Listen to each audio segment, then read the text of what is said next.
So what are you doing there? In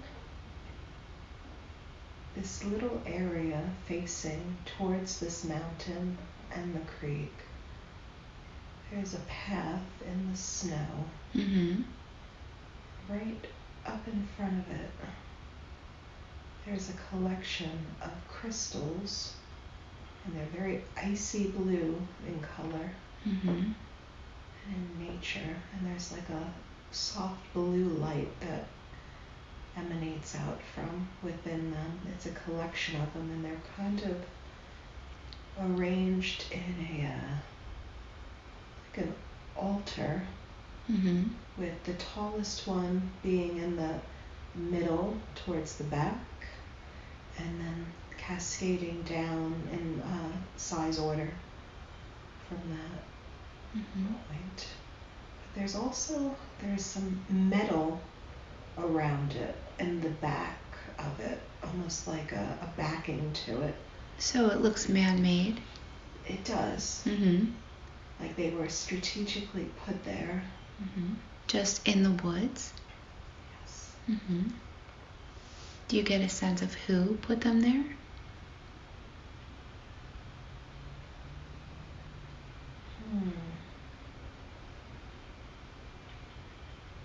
They may have put them there. You may have put them there? Mm-hmm. In an earlier existence. Mm-hmm.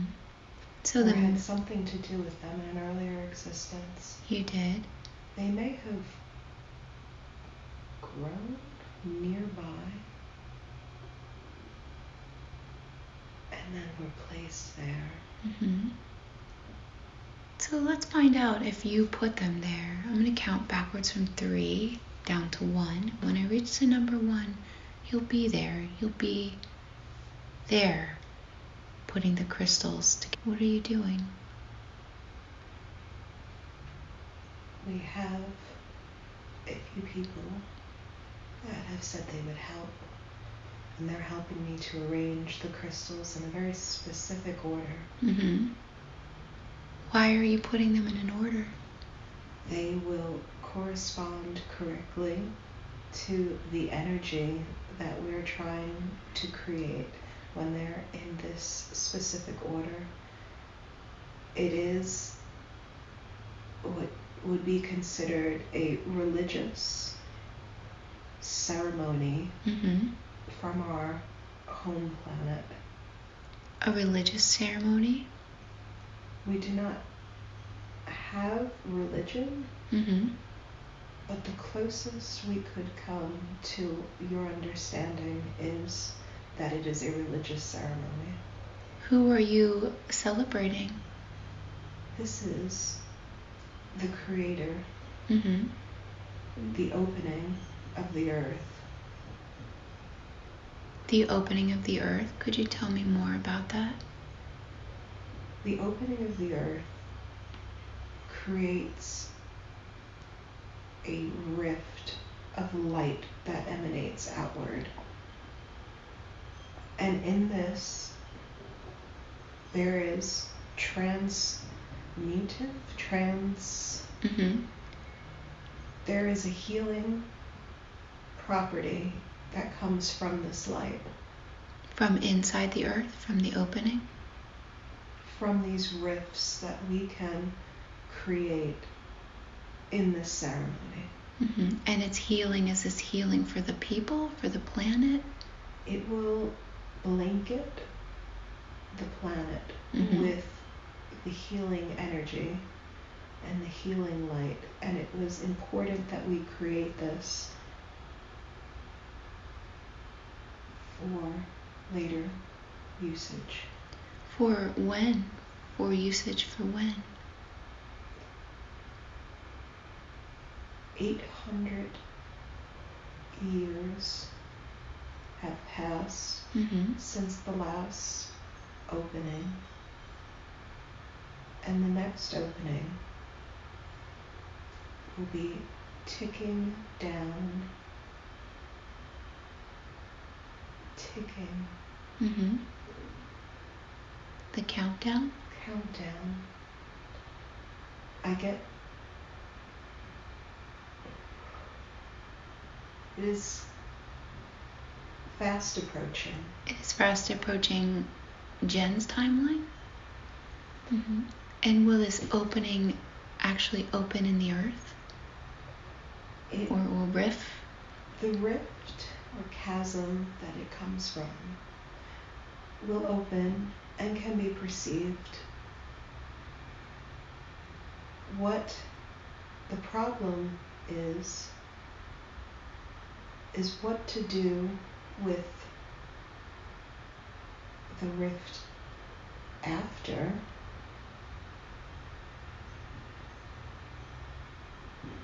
So there's an opening, and this is a healing energy, but then afterwards it has to go back? Closing it is the problem. How did it close before? Before,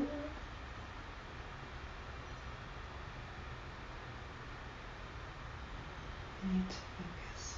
Mm-hmm.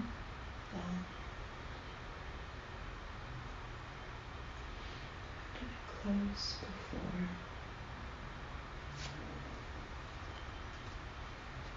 Didn't close before. Is this located on the earth? This has many locations on Earth. Where? There are some that fall along the Appalachian Mountains, Mm-hmm. some along the rift lines in California. Mm-hmm. Many go down into Mexico, all along the Pacific Rim, Mm-hmm.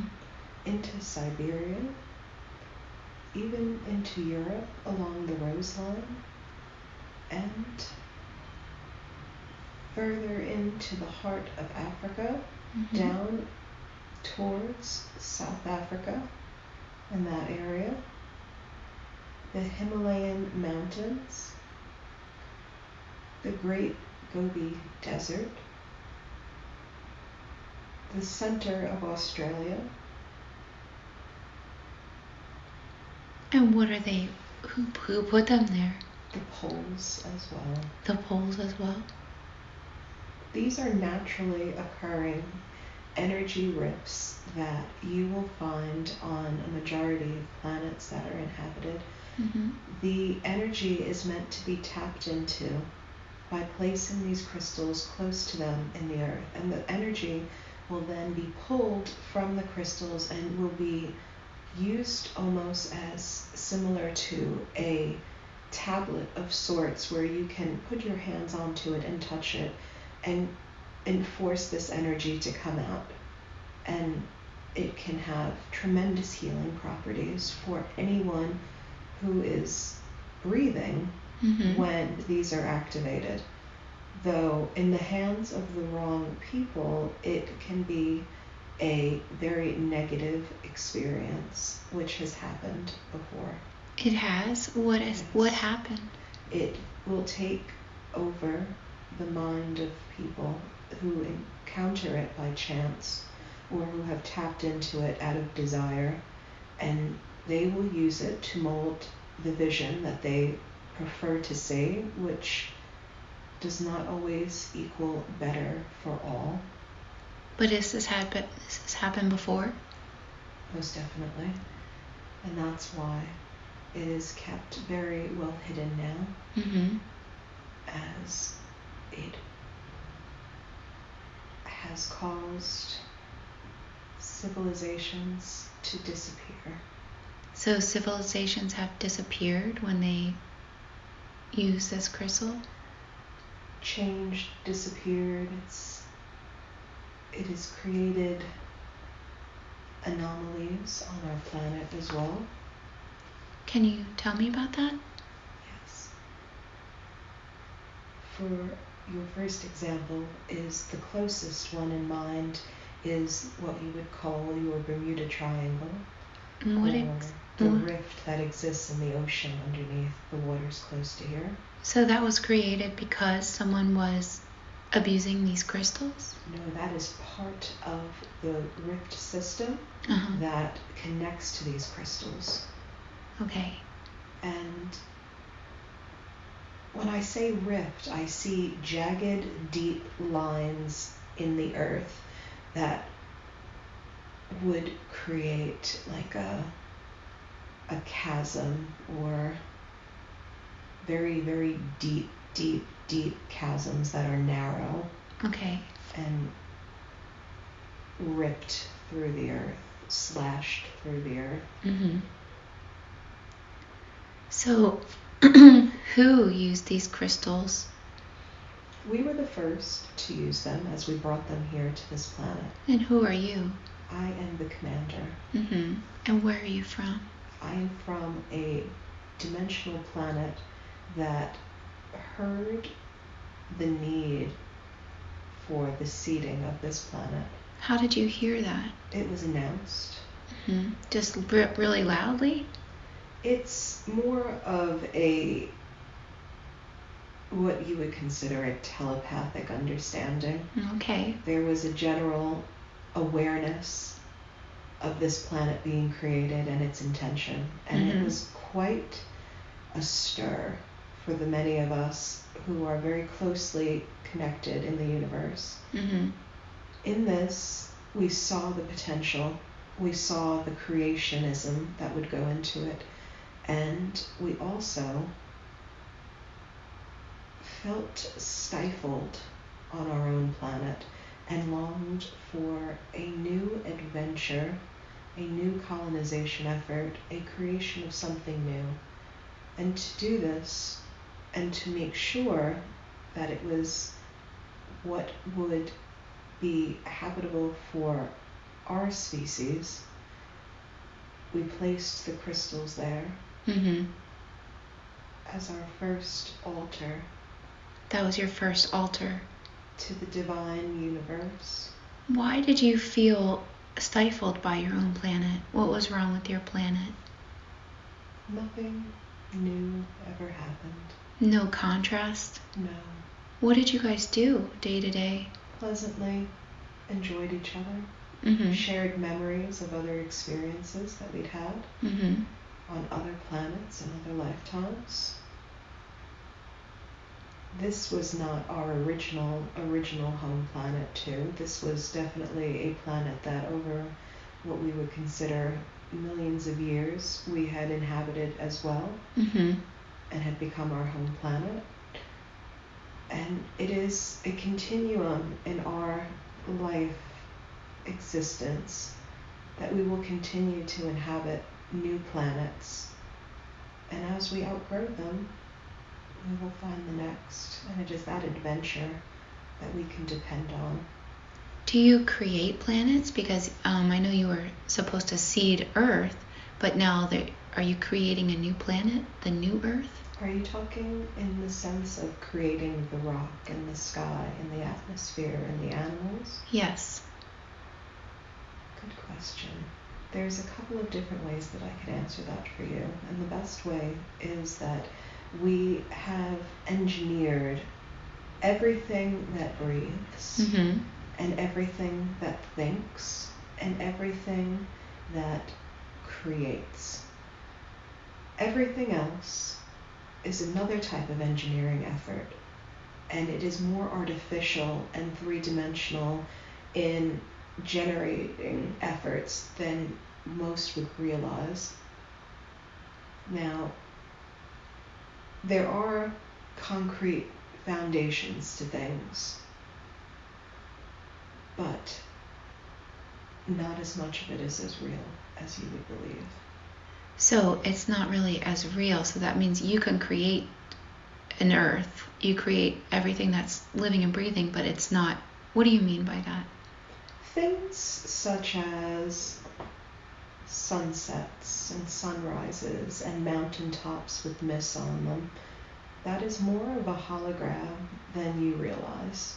It is a very detailed, highly oriented type of energy that we can form and mold and create into something that is very believably such, and convince the atoms in the same to behave in that manner. So a rock is a rock, but was the rock created by someone? Not in the sense that someone came and made rock. It's a hologram that was made by someone. Who? It's very, very, we have many engineers. This is not something one entity could design on its own. It is an amalgamation of many efforts, and it is a collection of different aspects from many different planets all across the numerous universes that we can relate to on this planet's existence. So it's a hologram, so it's created. So what exactly is the hologram? It is very similar to a computer program that creates the reality around us. Though the bodies we inhabit and the animals we share are more real than the hologrammed environment around us. And Okay. the concept of real. So they're more real than like a sunset. Definitely. So eating is more real than seeing? Not a necessary concept where we are from, but yes, it is something we've given you because it brings you pleasure. Well, how do you work with God, source, or what is God, source to you? Not a single entity. It is something shared within all of us that allows us to create these new worlds.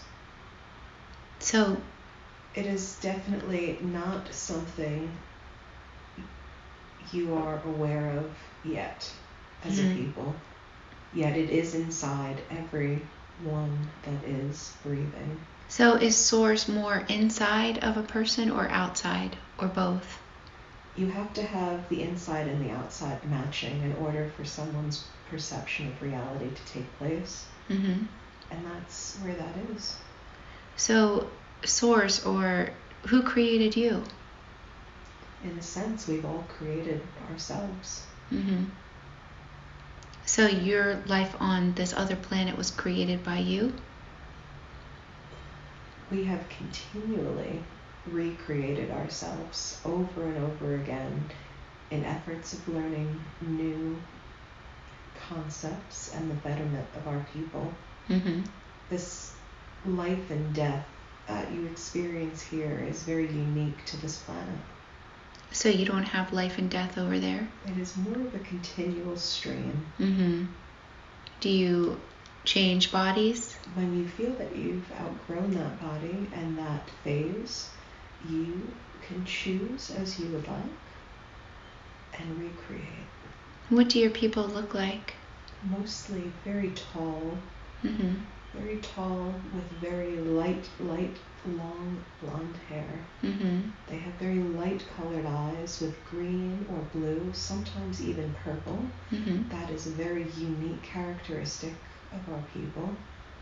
And the inner rim of the eye will have a golden crown around it. And that's how you'll know they are from that specific Pleiadian. I don't want to say planet, there's more to it. The Pleiadian. Pleiades? What is the next word? Construct. So that's where you guys are from? One of my originations. I've enjoyed that existence many, many times. And do you help the humans from that existence? I was one of the first to volunteer to go. What made you want to volunteer? I enjoy starting new things where many would rather follow and contribute. I have a pioneering sense of being, very anciently distilled into my thought patterns. So you are like a pioneer. It is exhilarating to pioneer something, a great privilege. And what exactly are you pioneering? This is the great experiment of ours. at this time is this planet. And that's what has been the pioneering efforts from the get-go. It was a very lonely planet in the beginning. What was it like in the beginning? It was very gray. Very gray and bleak and cold and dark. And the loneliness would create chills in your body. There was so much loneliness. And the species that we had created and placed beforehand, before we had crash landed, were not intellectually stimulating as we had hoped they would be. So you hoped they would be more evolved? And it was not so, and we could not leave, and we were stuck. And it didn't feel right, but we had no choice but to continue. So what did you do?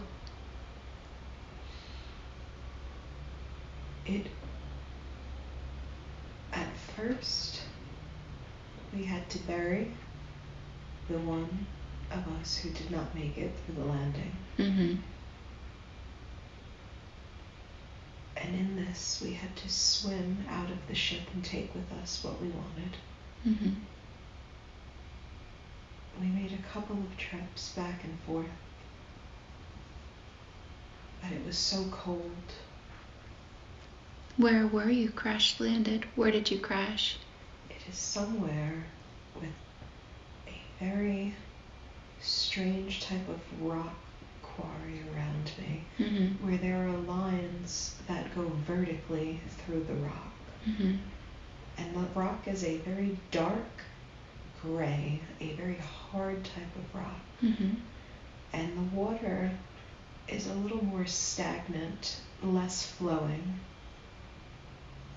but very dark and cold and very murky, brackish. So did you start breeding with the people?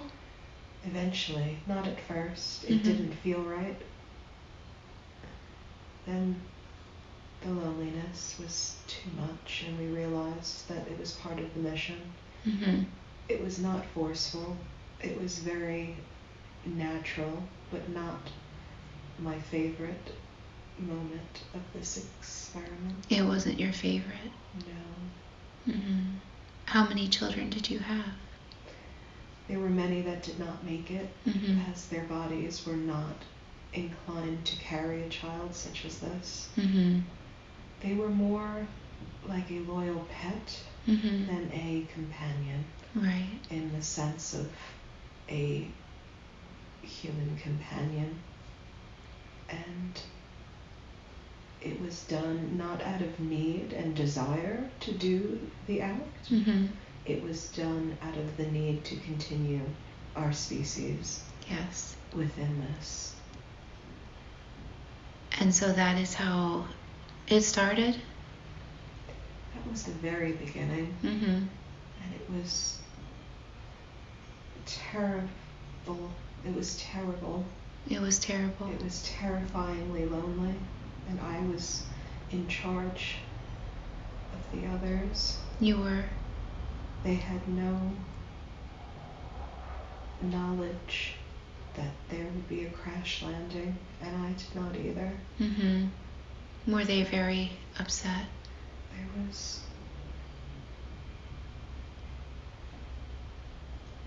It was very hard to lead those who knew they would never go back. And there was much depression that came as a result of this. There was. What did you guys talk about?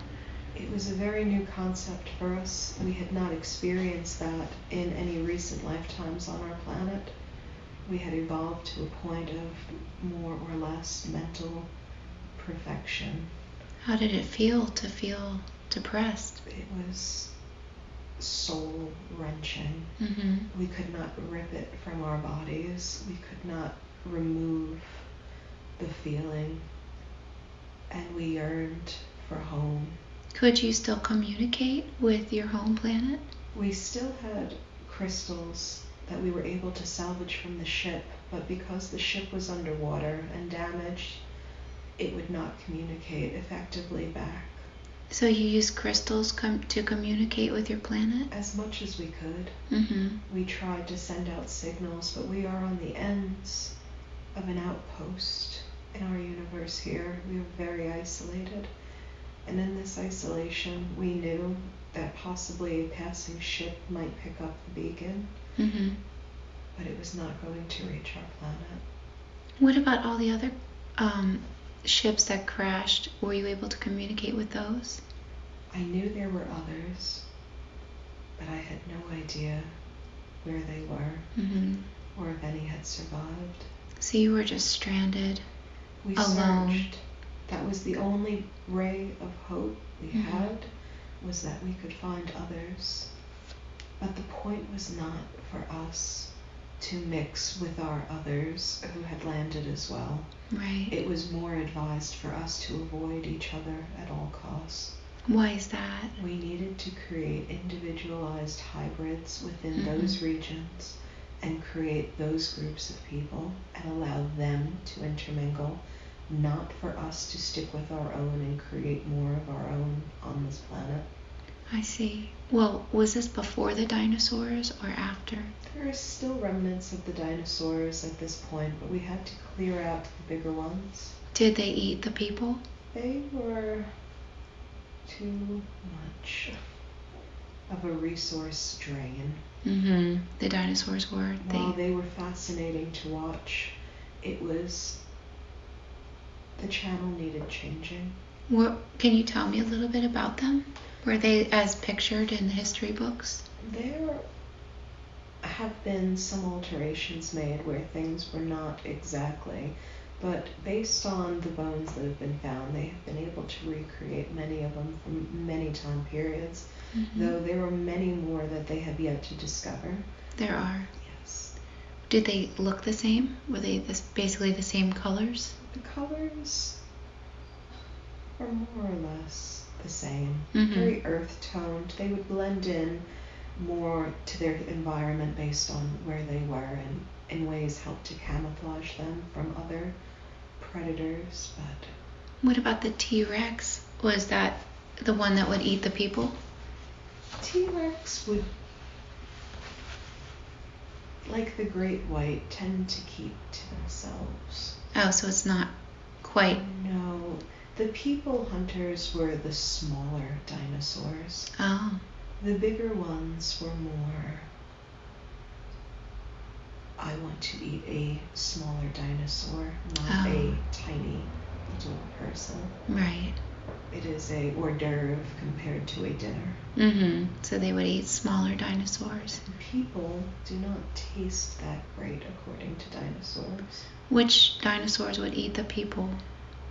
There were what you would call a very razor-toothed type of velociraptor, Mm-hmm. an ancient, well, it's more of a, I see it with more wings, but on the ground. Mm-hmm. More winged creature, like the velociraptors as well. And how long did this go on, where the humans and dinosaurs coexisted? It was definitely a longer experiment than we anticipated. It was not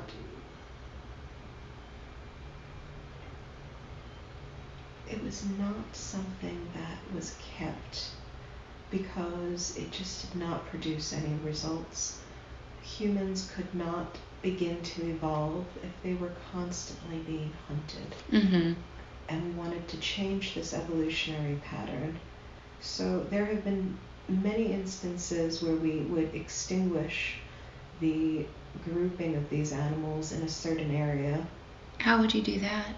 There were a couple of different ways. The neatest way by far was by creating a type of gas that would come in as they were feeding near a swampy area, and it would just silence them all very easily, without any harm, without any struggle, and they would just drop.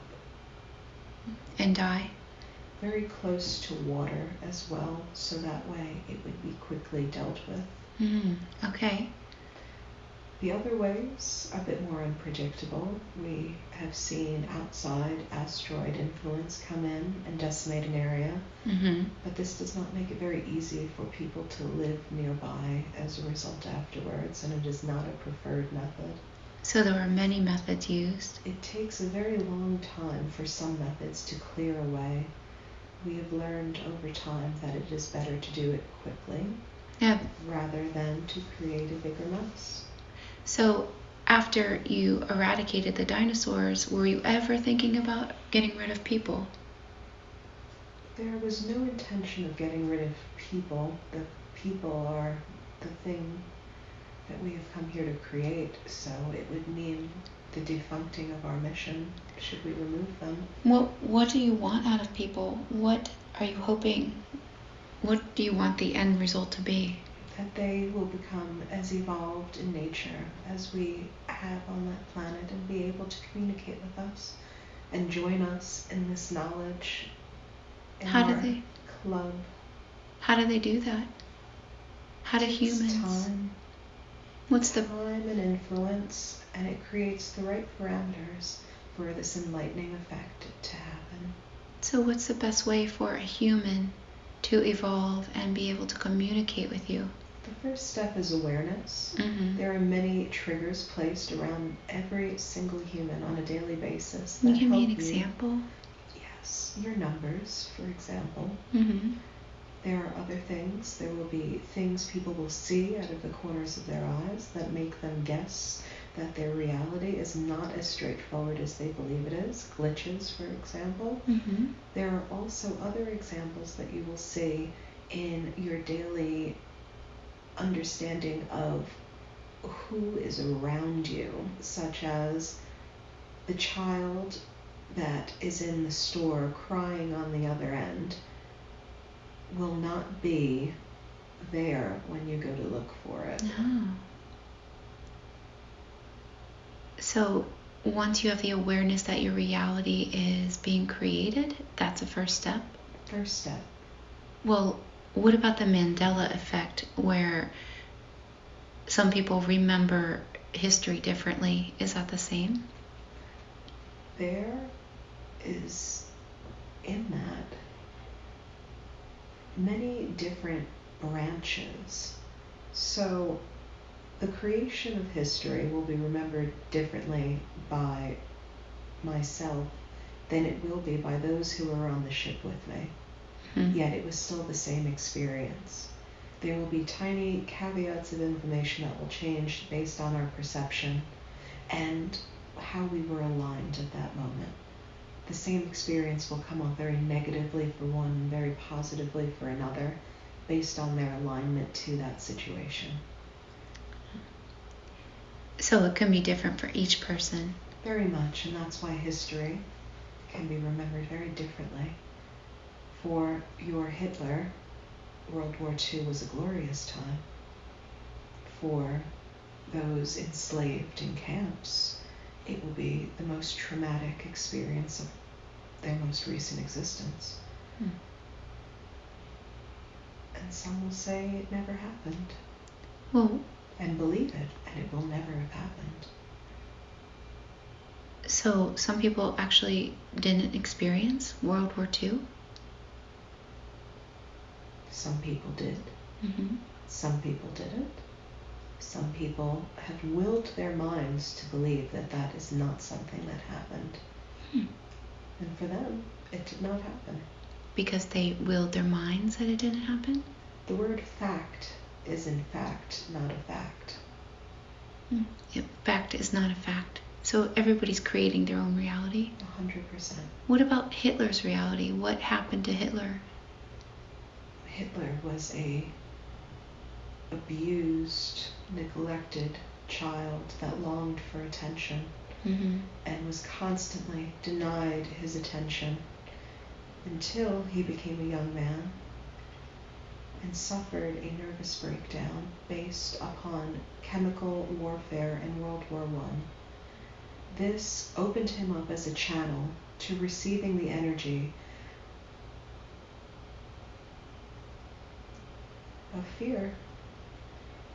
But he was not a remnant of fear, he was a channel of fear.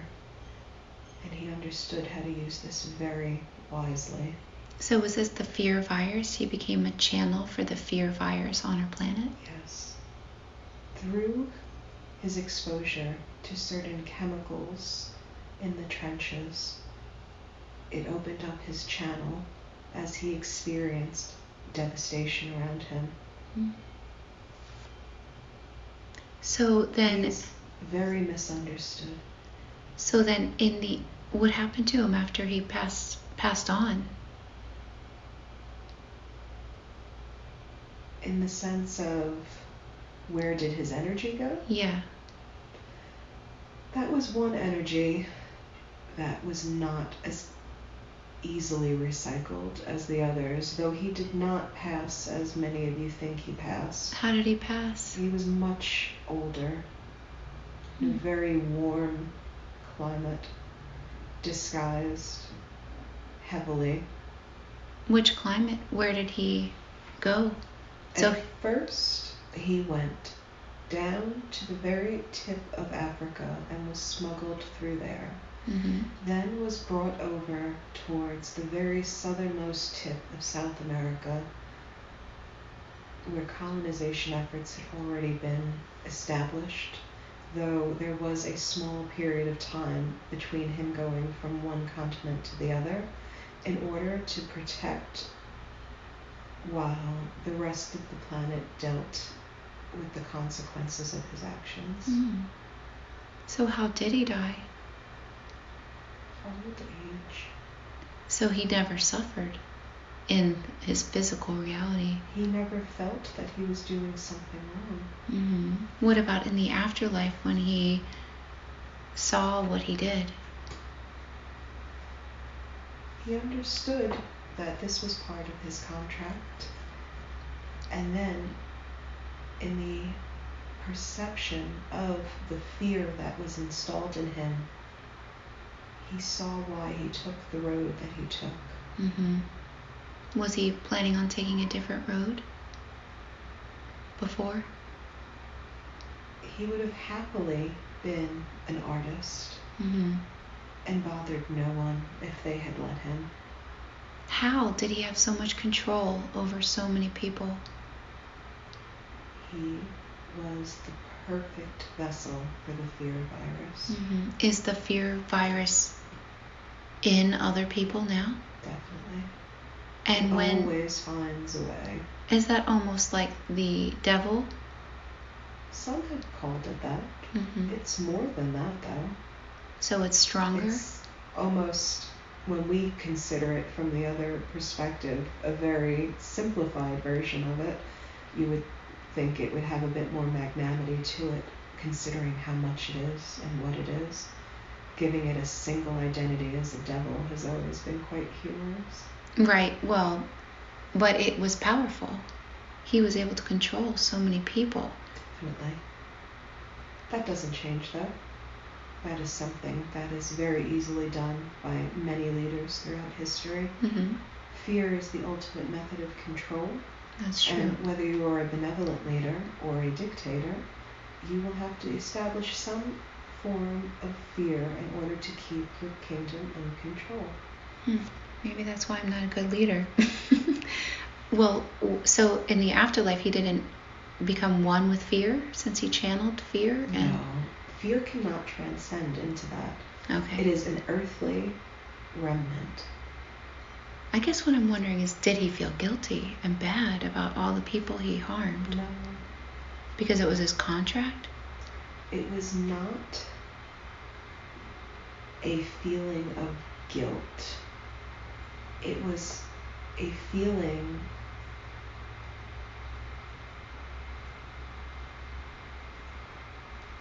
was a feeling of, I gave you the option to not make me do this, and you chose poorly.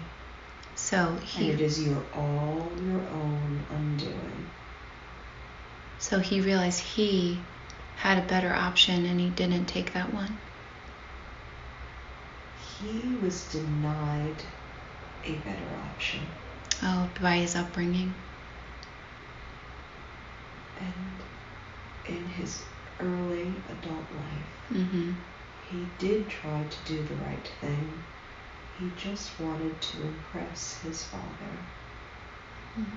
And in this, he did impress his father. He achieved his goals. He does not look at it as the massacre that we now know it as. What was the spiritual purpose for him to be there, to do that? Believe it or not, there were many secret efforts that were being made at the time in his work, and this was merely a cover for what they were truly trying to find. And the work is very similar to the work that we are doing now. What kind of work was Hitler involved in that? Yes, he was much more involved in what we would call the occult, or the transcendence onto other realms and dimensions, and was very in tune to this. In fact, some will even classify it as a journey that was furthered by him to the cutting edge at that point, and paved the way for the new age era of the 50s and the 60s to come through. Though there will never be any type of direct credit ever given in that sense. But the Nazis spent much time in Southeast Asia and India, all over the Middle East, while other troops were busy bombarding and keeping people busy. They were searching for things. What were they searching for? They were searching for what we're searching for. What they don't know and what they know exists. And they wanted proof. They wanted the crystals. They wanted the symbolism. They wanted everything that they could put together and piece together in order to make sense of it. Because there is a divine knowledge in all of it. Were they able to get any of it? They received many things. What did they receive? And why? If they had divine knowledge, would they want to kill off part of the population? They misunderstood what they received and felt that they needed to cleanse the earth. But this was only misunderstood by Hitler as a channel himself. Well, that's a pretty big misunderstanding. In the misunderstanding has created the only chance for your people to transcend. My Jewish heritage, you mean? No, your human heritage. Oh.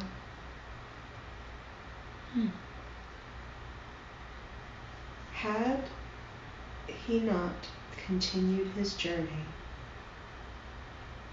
we would have never had an atomic bomb. We would have never furthered ourselves to this point.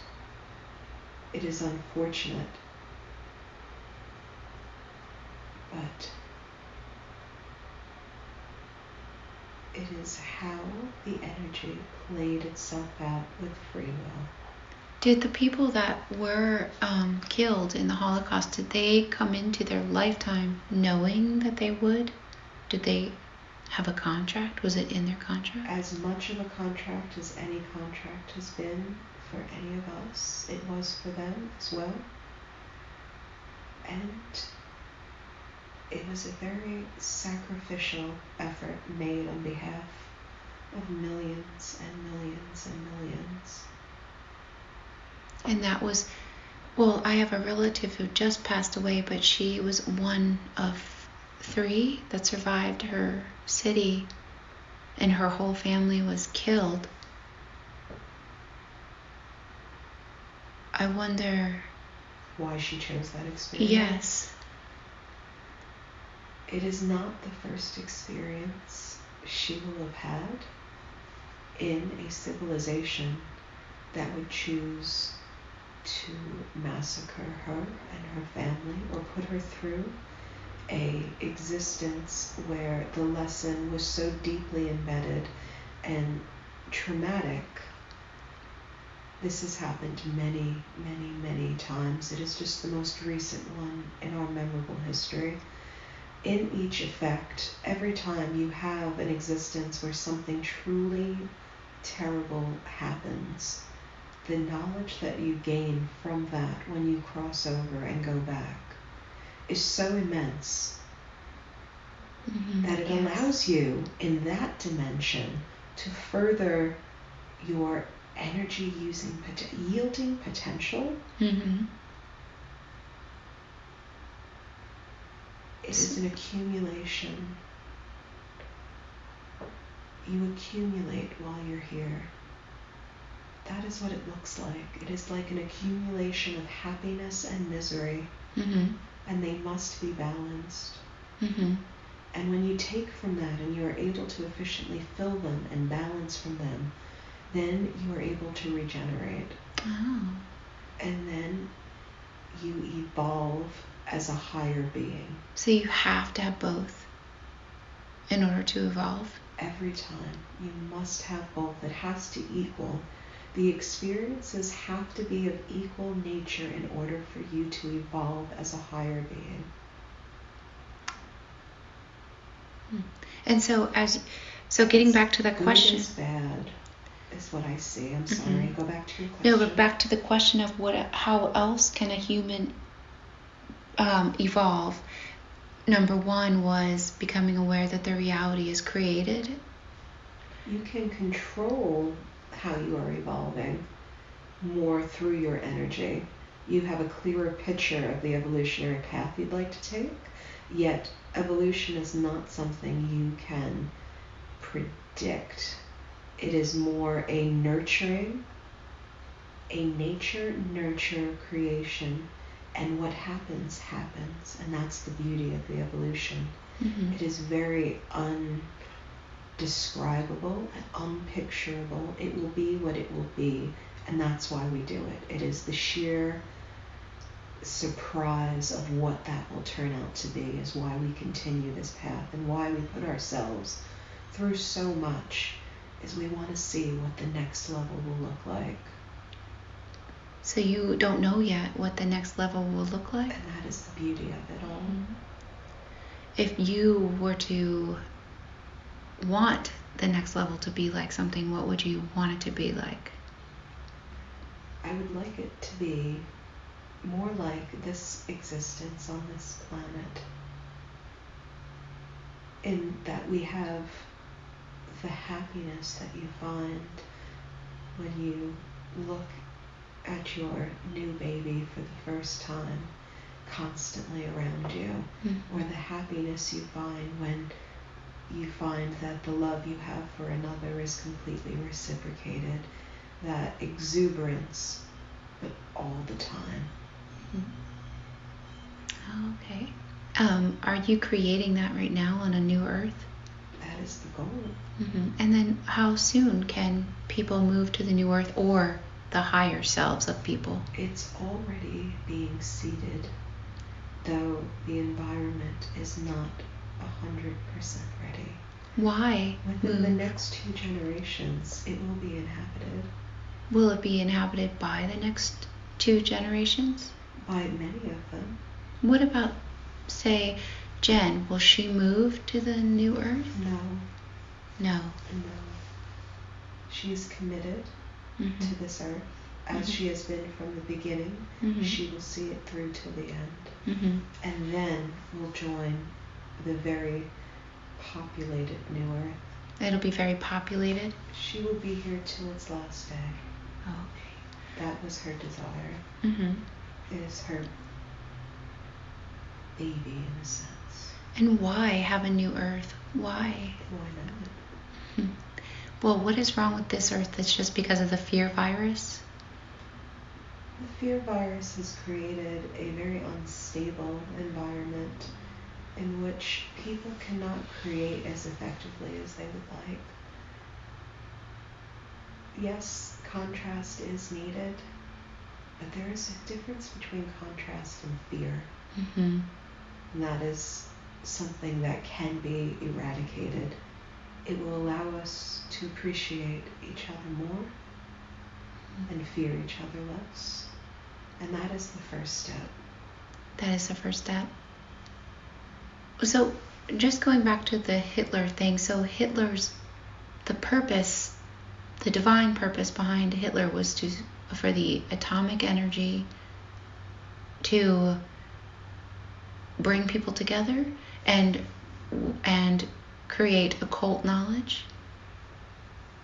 He was one of the few who had immense power and believed that there was more to this world than what we see. Mm-hmm. Unfortunately, he is not perceived as a beacon in this area, Mm-hmm. though he was. In that, he really allowed for many connections to be made by research and pirating of these ancient sites and these ancient relics. He put a lot of pieces together in a puzzle. So of ancient civilizations? Yes. Which ones? He understood the Aryan civilization very well that came from India. And the Aryan civilization all stemmed from yet another ship that crashed from our people into the foothills of the Himalayan mountains. And with them, their ship was not as badly damaged as my own. It was not immersed within water. This civilization was able to prosper and grow much faster, and they were able to communicate a bit more with ships that did pass by. In this, they were able to create things and relics that were left behind that Hitler's researchers were able to look at, bring to him, and they pieced it together. Not all of it, but many pieces they pieced together.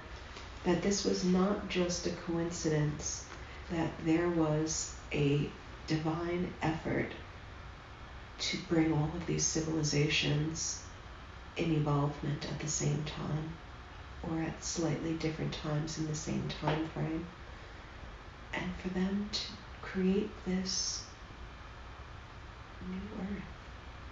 He did understand that. So why would he want to kill people? It's just in such a horrific way. It was truly a misunderstanding that fed into a very deep hatred he had from a very early age of certain types of people. Mm-hmm. If you haven't noticed, that is being bred out of people. Yes. The next few generations will not really comprehend racism or bias the way you saw it in the 40s. I was just talking about that this morning. Mm-hmm. It is being bred out, isn't it? It's disappearing. Children are not as aware of their differences as they once were. What about all the people in control now who are racist? What about them? How long will those types of people be in control? You have a maximum of 12 to 15 years before this entire government will literally be shaken down to its very core. We are, I don't want to say killing, but we are killing out the old racism, the old mentality. We are squashing it out. It has no play. This is its dying death throes that you're seeing in our government, a final crescendo, and then it will be gone. Is it true that the cabal will be taken down, the elite that is in control of like the pharmaceutical companies, the the food we eat. Is it true there will be a takedown?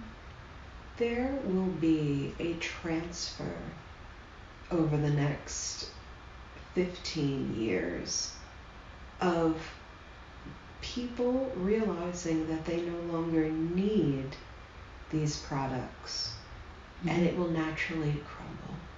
Will people be like shocked to find out that they have been poisoned? I've heard that before. They've already begun to realize this, and our dependence on these industries is becoming a very questionable one, and they are very aware.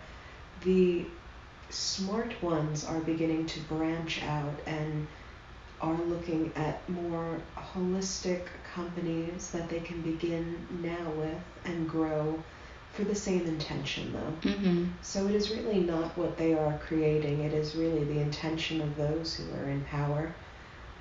They will all die off, and the new replacements will be those that we rear, and it is up to us to decide how they function in this picture, in the sense of what kind of world are these children going to create, right, based on what we have shown them. So in the next generation, will it be crucial that they stop eating meat and eat vegan and meditate, or is this just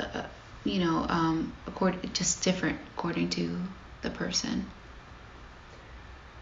The need for food is simply a desire, not a true soul need.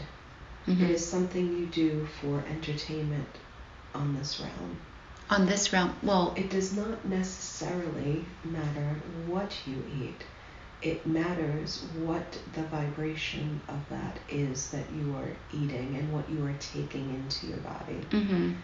So the apple you are eating may have been picked by someone who has a very unhealthy relationship with their job, could be forced, enslaved into this position. And so the thing you think may be the healthiest thing may actually contain much negative energy. And can we just change the vibration of our food? That is the goal in mind, is though some will call it praying over their food, it is a general effort of changing the vibration of your food with thankful, grateful conceptuality. Is that enough to change the vibration? Always. What about like a tasty cake? Every time. Very good. So in the next generations, will that still be on this earth, or will that be on the new earth? This earth still has much to go. Oh, okay. There is the option for many in the upcoming changes to begin to inhabit the new earth, and they will be the first to go that are not hybrids. Oh, the first to go will be not hybrids? They will go, and they will be greeted by the hybrids. Oh, okay. So the hybrids are there now. They are, in effect, almost a giant nursery. Well, are Jen's children there? Yes. Oh, so they are already living on the new earth? They're already there. They take them up on the ship if they want to come and visit me. But they are already there. Okay. They have established. They are all young, though. There are so many of them. They are not alone. No. Who do they play with? The other hybrids. Oh. What are their personalities like? Jen's children. Very curious. Very sweet. Very well-natured. They are very, very quick, intelligent, perceptive, but they each have their own way of doing things. They do? They do. They all have very beautiful eyes, though. What color are their eyes? Their eyes range in color. Some have a very beautiful blue, and some have a green. Mm-hmm. But it's always a mix of those two colors with the golden crown around the inside of the eye, around the black pupil. How old are they? They range in age, but their eyes are not shaped like ours. They're not. They are more almond shaped. They look like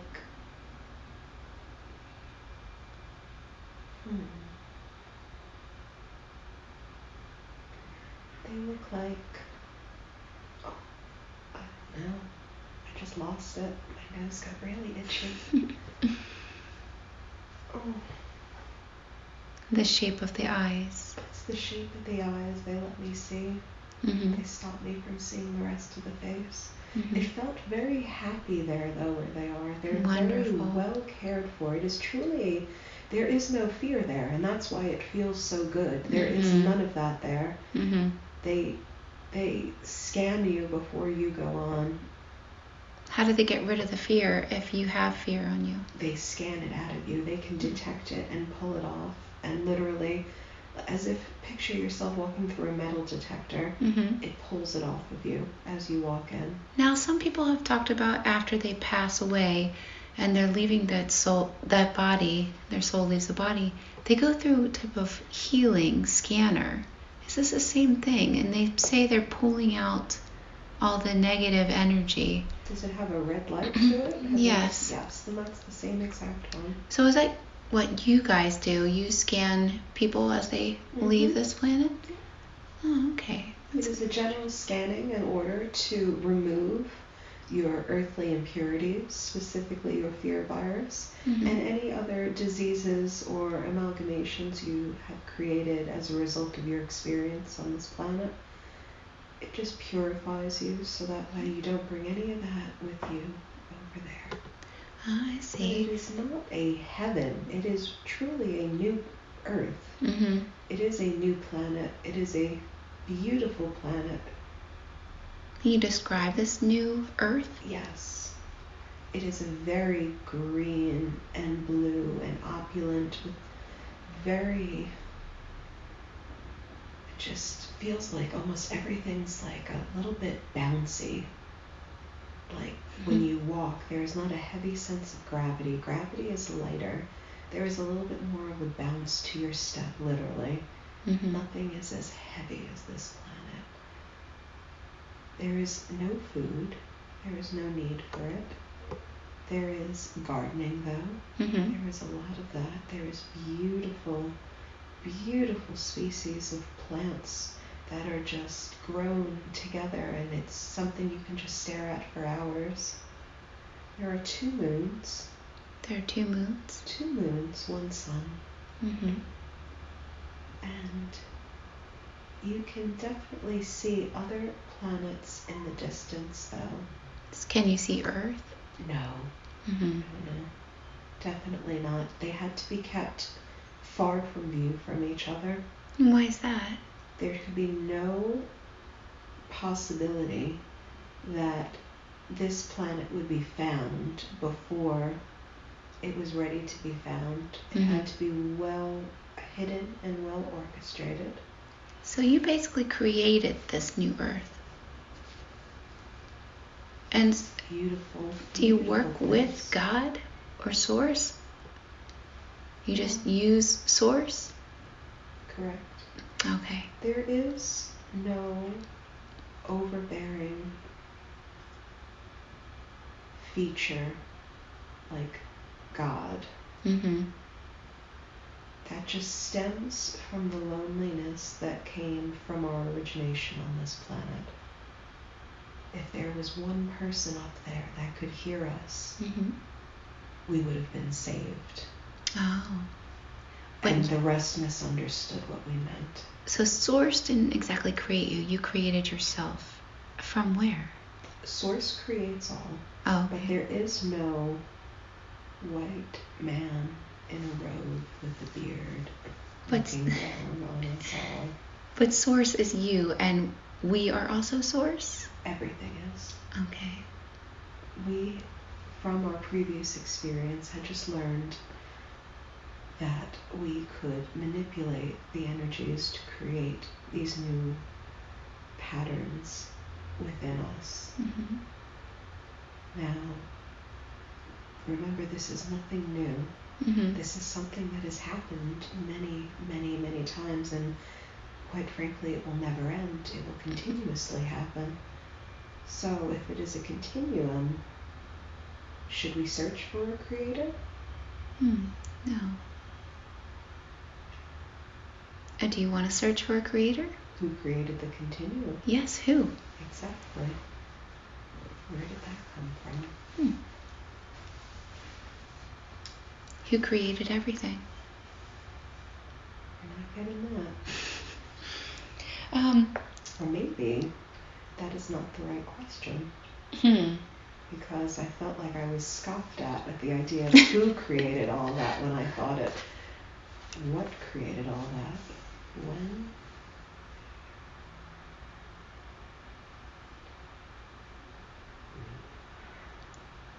When? When? When were you created? That is a question without an answer. But I understand your question, and I see the need for it. But there is a very big wall between me and that answer. I think we should find that one later.